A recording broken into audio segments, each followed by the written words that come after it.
Curiosité du jour, les moustiques, avec un spécialiste de la question.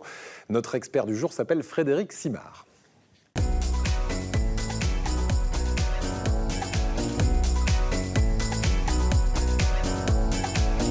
Bonjour Frédéric Simard. Bonjour. Alors vous êtes chercheur à l'Institut de recherche et de développement, c'est bien ça? Pour le développement. Voilà, pour le développement, ça s'appelle l'IRD.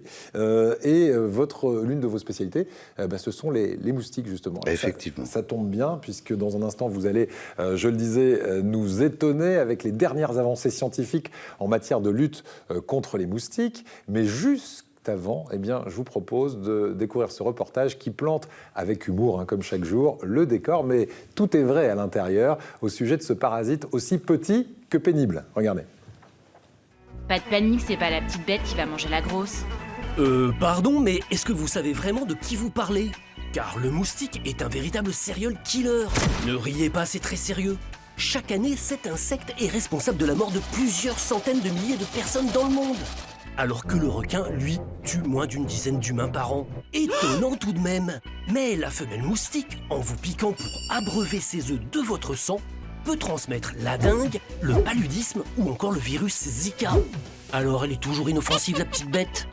Mais ne criez pas au loup direct. En France métropolitaine, c'est très rare, car ce sont avant tout des maladies tropicales.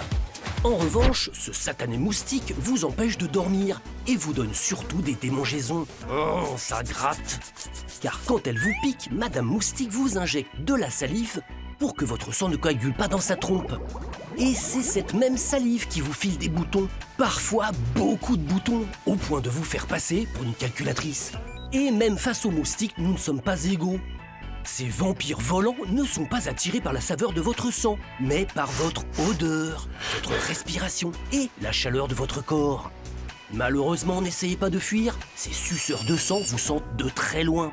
Pour éviter la piqûre, il n'y a que ça qui vaille. Des vêtements couvrants, des lotions répulsives et une moustiquaire. Ou, encore plus efficace, copiner avec une chauve-souris. Ce petit animal nocturne peut dévorer jusqu'à 600 moustiques par heure.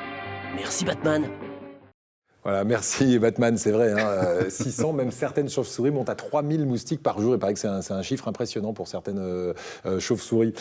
3500 espèces de moustiques différentes dans le monde entier, c'est ce que vous me disiez. Et en France, combien On en connaît 70 à peu près, 70 en France. Ouais. Alors, et 3500, c'est pas tout ce qu'on connaît, on connaît pas tout. Non, on n'a sans doute pas fait le tour de la question. Alors ceux qui piquent le jour, vous m'avez dit, ceux qui piquent la nuit, les plus dangereux sont lesquels ? C'est pareil, ils ne transmettent pas les mêmes microbes qui provoquent des maladies, comme ça a été dit dans le reportage, mais il y en a qui vivent la nuit, il y en a qui vivent le jour. Est-ce que vous pouvez nous expliquer pourquoi certaines personnes sont plus piquées que d'autres par les moustiques? Alors il y a plusieurs composantes à ça. Il y a la génétique qui fait quelque chose, on n'est pas tous faits pareil, on ne sent pas tous pareil, et les moustiques ne nous voient pas tous pareil, ils préfèrent certaines personnes par rapport à d'autres. Mais ce n'est pas le facteur majeur, c'est surtout notre état physiologique. Ce qu'on a mangé, si on est malade, pour une femme, si elle est enceinte par exemple, vous avez une température corporelle plus élevée, vous avez des bactéries à la surface de la peau qui synthétisent des composés que les moustiques vont percevoir. C'est pas nous qui synthétisons ça. Ouais. Et donc, quand votre corps est plus chaud, quand vous avez une température plus élevée, les bactéries sont plus actives, vous attirez plus les moustiques. D'accord. Donc le mieux, c'est de se mettre dans un bon bain froid. On aura moins de chance d'être piqué, c'est ça? Une douche avec un savon bactéricide, antibactérien, oui, ça vous protège pendant quelques heures après votre douche, effectivement. Ben voilà, ça, et puis la troisième composante aussi qu'il ne faut pas négliger, c'est le ressenti de la personne. Oui. Il y a des gens qui réagissent beaucoup plus à la piqûre des moustiques, qui vont avoir l'impression d'être piqués plus que d'autres personnes. Il y a beaucoup de ressentis dans l'histoire également. Voilà. Alors pourquoi est-ce qu'on a des petits boutons rouges? C'est dû à quoi ça quand on se gratte et que ça devient... quand le moustique vous pique, comme ça a été dit dans le reportage, ce ne sont que les femelles qui piquent. Ouais. Les mâles ne piquent pas. Elles piquent pour obtenir des acides aminés, pour nourrir leurs œufs. Et quand elles font ça, elles vous injectent en même temps qu'elles prélèvent votre sang, leur salive, pour fluidifier votre sang et pour vous endormir un petit peu, que vous ne vous rendiez pas compte qu'elle est en train de vous piquer. Et une fois qu'elle a fait sa besogne, votre corps réagit à la salive qui lui a été injectée. Voilà. Donc c'est une réaction allergique à la salive du moustique. C'est ça, et cette salive, c'est un petit peu un anesthésiant, effectivement, Exactement. pour qu'on ne sente pas au moment où elle nous pique. C'est quand même sacrément fourbe. Comment se prémunir des moustiques? Vous m'avez dit, on va parler maintenant presque de science-fiction. Il y a des études, des projets scientifiques pour lutter en ce moment contre les moustiques. Par exemple, la stérilisation des moustiques mâles. Expliquez-nous ça. Exactement. Ben, une idée écologique et très très spécifique pour lutter spécifiquement contre les espèces de moustiques qui nous dérangent. On ne cherche pas à éliminer les moustiques de la surface de la Terre, on cherche à les limiter dans les endroits où il y a des hommes. Ouais. Donc une idée qu'on a eue en étudiant le comportement du moustique, c'est qu'on s'est aperçu que les femelles moustiques ne s'accouplaient qu'une seule fois dans leur vie. Elles ont un organe interne qu'on appelle une spermathèque, où elles vont emmagasiner tout le sperme qu'elles reçoivent de l'accouplement. Et après, c'est elles toutes seules qui vont féconder leurs œufs. Donc l'idée, c'est de remplir ces spermathèques par du sperme mort. Donc on stérilise, on élève les moustiques en insectarium, ouais. On stérilise les mâles et on les relâche en masse ensuite dans la nature. Ils vont s'accoupler avec les femelles sauvages, en compétition avec les mâles sauvages. Ouais. Et si c'est eux qui gagnent, ils vont remplir les spermathèques de sperme mort. La femelle, ça ne changera rien à son comportement. Ouais. Elle va continuer à piquer et à pondre. Mais quand elle aura pondu ses œufs ne sont pas fécondés et n'écloront jamais, ne donneront pas naissance à d'autres moustiques.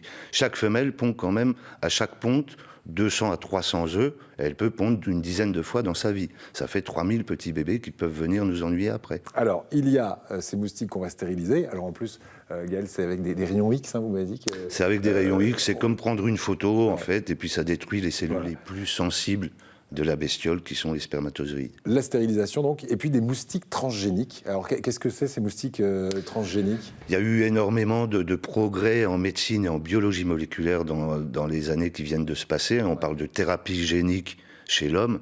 Eh ben, on peut aussi parler de thérapie génique chez les moustiques. On est capable aujourd'hui, avec les outils de biologie moléculaire, d'aller éditer le génome très précisément, l'ADN du moustique, changer des bases, changer des gènes, tuer des gènes dans le génome du moustique, en ajouter certains, pour faire un moustique qui soit ne piquera plus l'homme ou sera incapable de transmettre les agents infectieux qui nous transmettent. Ça existe déjà. Ça existe déjà ? Il y a des laboratoires aux États-Unis et en Angleterre en particulier qui ont construit des moustiques transgéniques et qui pourraient être relâchés dans la nature pour disséminer leurs gènes dans les populations naturelles.